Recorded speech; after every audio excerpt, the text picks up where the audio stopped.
Alright, we're playing as white. What's up, everyone? We're back on the adventure to 2000 ELO. I call it an adventure because it definitely is. It's an adventure. So we're going to play the London system.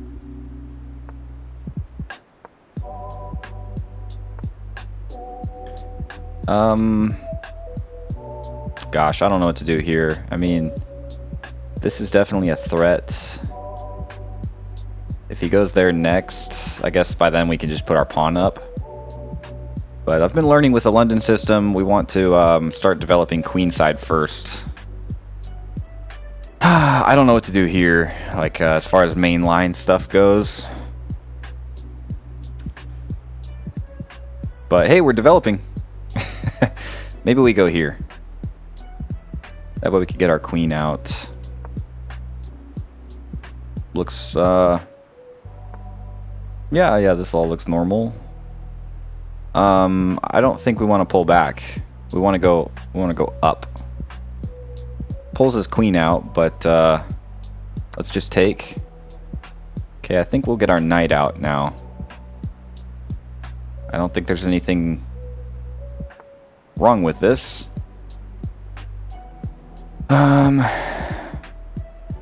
Can attack the knight with the bishop, or we could just get the bishop out, but this would be blundering it. Overall, I'm liking our position. He's kind of winning this square right here. I think we can. We lose a pawn this way, don't we? He's got too many defenders. We don't have enough defenders on here.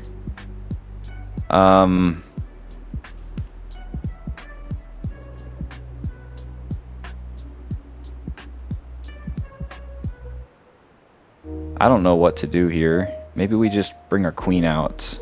Looking at the f2 pawn, or b7 pawn, I mean.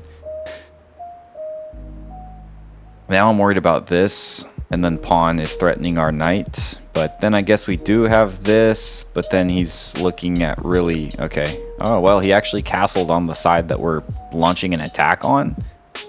We could do this. Not really.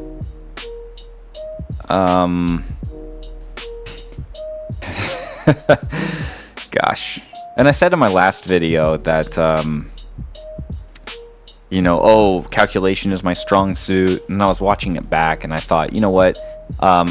People could probably think of that as like, oh, he actually thinks he's good at calculation. I meant relative to my skills. Like, relative to all of my skills, calculation is on the stronger end. And the only reason I say that is because I'm rated like 1700 in puzzles. But we're 810 on rapid, so yeah, you know, but relative to other like actual grandmasters and stuff, no, you know, I'm not strong in calculation relative to that. Anyways, just wanted to clarify that, and I spent a good probably 45 seconds doing it. So let's see, do we castle? Do we just castle? I still don't like this situation, so maybe we just put our pawn up, but I don't like that either. We don't have anything defending this bishop if we pull out. He could just take this for free, but then we do open up the position, but I don't really want to do that. I'm not liking this.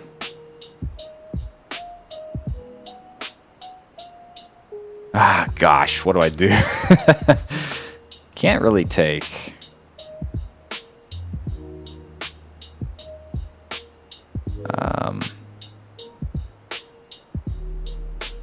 Do we sacrifice? No, let's try to play more solid. What if we go here? And then a fork.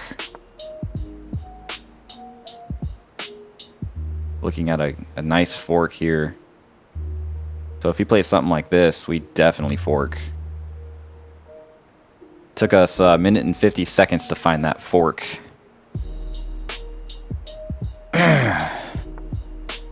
Okay, so he defends it.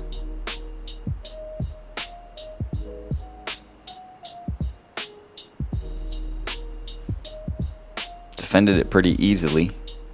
In fact, if he plays this next move, we don't know what to do. So guess we could pull our bishop out here. But then it's not really doing anything, is it? We could always move the knight back and let him like do something, but now we can focus on something like this. If he moves his knight, we just take it. Or we could take the knight and then he has to lose this pawn, opening the king. I feel like that looks good.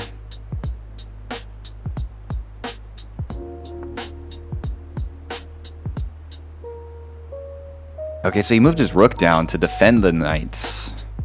Nice. Do we just castle in this situation?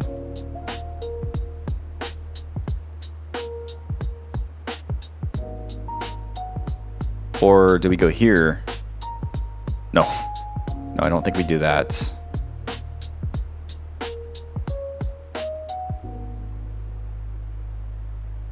Oh my gosh. I can't calculate in time to figure out the right move. It seems like we're on the offense though. Like he's doing a lot of defensive moves, which could be the best thing. But I don't like my knight here. It's not very. We could. Yikes.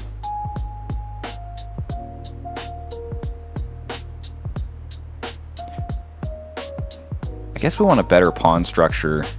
Let's go ahead and push this pawn up. If he takes, like, we will happily take with the knights. In fact, if he doesn't take, we'll probably just push up and attack his rook. Yeah, that looks good. Okay. So do we attack the rook? Let's see. Attack the rook. So that way if he trades, my goodness, we're happy to do that. But if he goes back, then we opened up his king, you know? So let's just try it.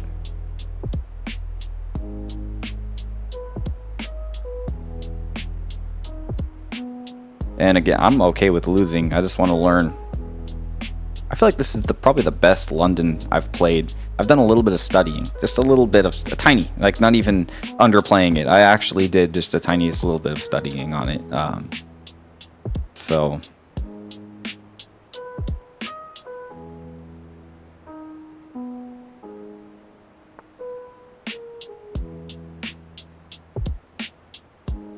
that's a pretty good move, I guess. I guess we could just move up. Now we're threatening it.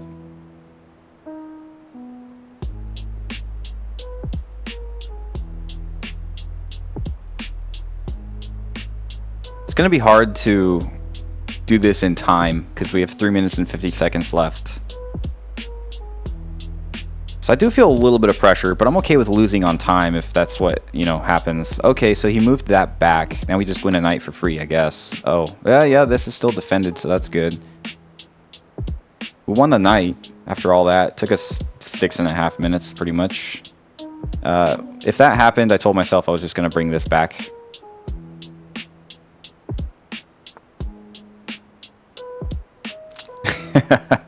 Yeah, now he's doing some damage, I guess. We could let him trade. Do we push this up? Then he takes, we take. Now we're looking good. I think we just push this up. I'm liking our position. I'm just not liking our time, but our time is fine, honestly. I feel like it's fine. This will be fine. What did he do? He took our bishop. We didn't see that happening, but now that's checkmate, isn't it? Yeah. Wow. That's awesome. That was a fair game right there. So we boosted up to 820, and we played Mattias chess 1, 2, 3, 4. I guess. So no, that was great. I enjoyed that. Let's do the game review.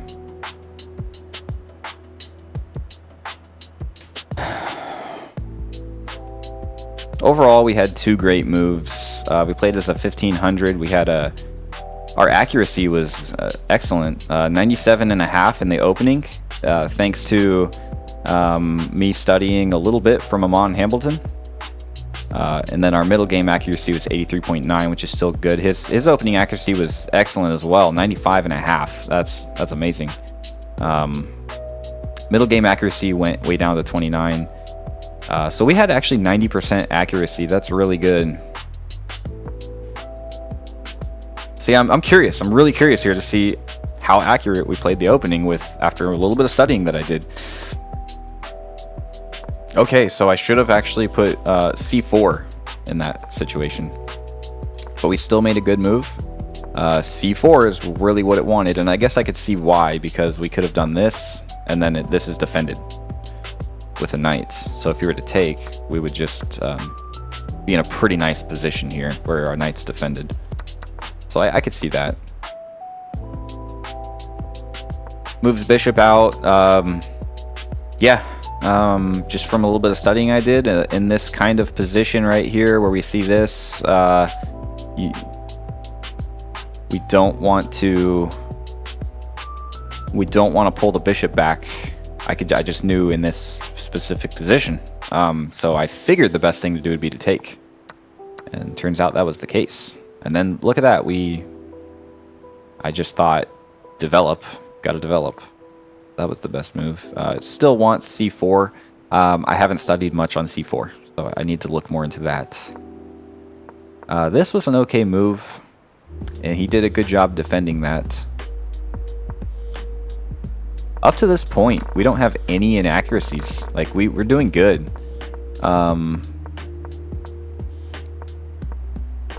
They really wanted him to move his rook. I guess gets his rook more into the game.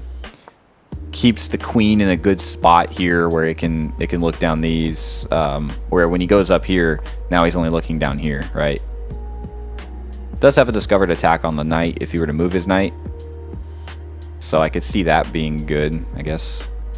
Anyways, he moves up, we move up. Their move sends the rook into passivity, reducing its effectiveness.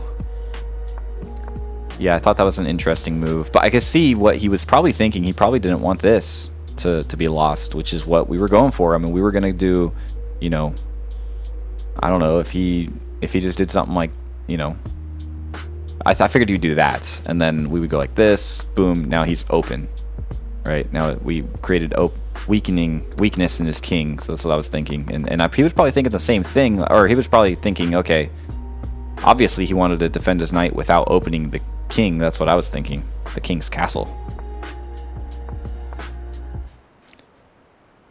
Yeah, so that's the only move that works, and we found it, apparently.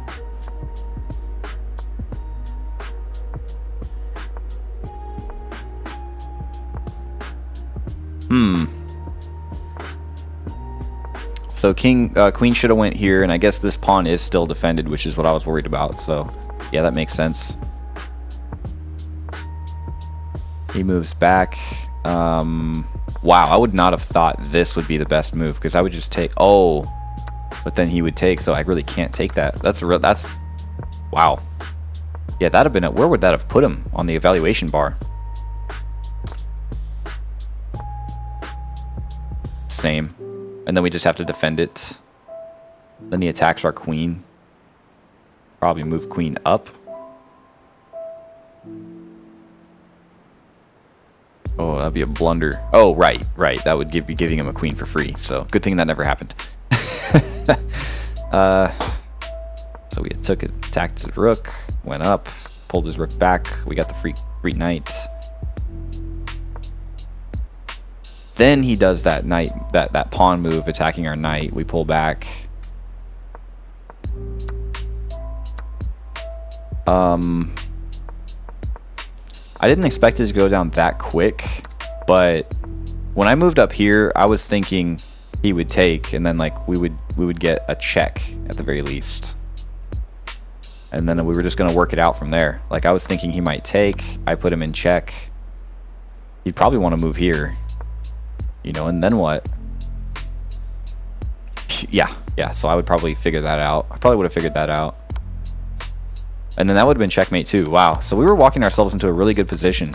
I only started to get better at chess. I started feeling better at chess when I realized, like, okay, the goal of the game is to attack the king. And so what do you got to do to, like, start getting attacks? You know, just if you don't know where to start, you don't know what to do, you can just start thinking. And hey, don't listen to me. I'm 820 rated. There's better people, more qualified people to listen to, like grandmasters, for example. But I can give a good perspective on how a low-level player thinks. Usually, I would think, because I'm a low-level player right now. But I started thinking, just like, what can I do to generally start moving my pieces toward the king? You know, and there's little principles here and there. But I'm just thinking of how can I put pressure on his pieces that are valued really good. Like this pawn here, I'm just moving my pawn up with this rook. And I'm attacking the rook.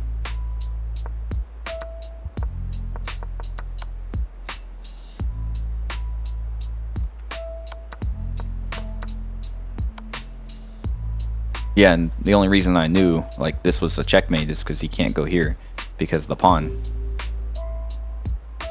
So that was awesome. He had a lot of time. Mattias Chess had a lot of time. He still had 7.5 minutes.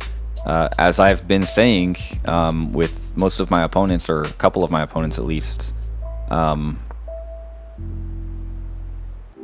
probably be saying it a lot more because it really makes sense. But I was playing a rapid game where we have 10 minutes on the clock, and he was basically playing a blitz game where he only has like 3 minutes on the clock. That's how he was treating it, because he has 2.5.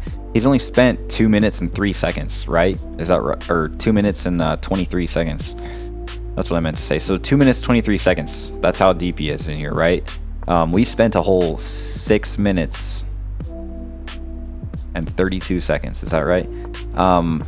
That's just, you know, he could afford to spend more time to think about his moves. That right there, I mean, I understand we probably blindsided him with checkmate there. He probably wasn't expecting that, but if he would have thought about it, and look, he's thinking I can get a bishop, a free bishop. So it was almost like a trap, you know?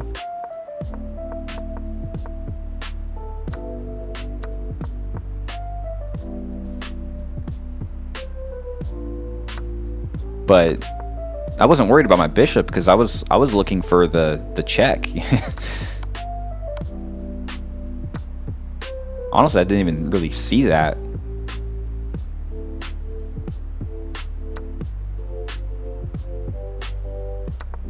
But I knew like king is real close, or the queen is really close, and this pawn, you know, like if he didn't take that, I guess. I was thinking he might take the pawn, and then boom, you know, now it's looking really good. And of course that's checkmate, like we already went through. What was I saying? Oh, the whole blitz thing. Yeah, it's like a lot of my opponents act like it's a blitz game. Where he could have spent more time to calculate and think, you know, wait a minute, if I take this, what if he just brings the queen up? Oh, that's checkmate. I can't take that, you know. What if I take this? That also is apparently mate in 3, yeah, as we've seen a couple times. Yeah. Anyways, great game.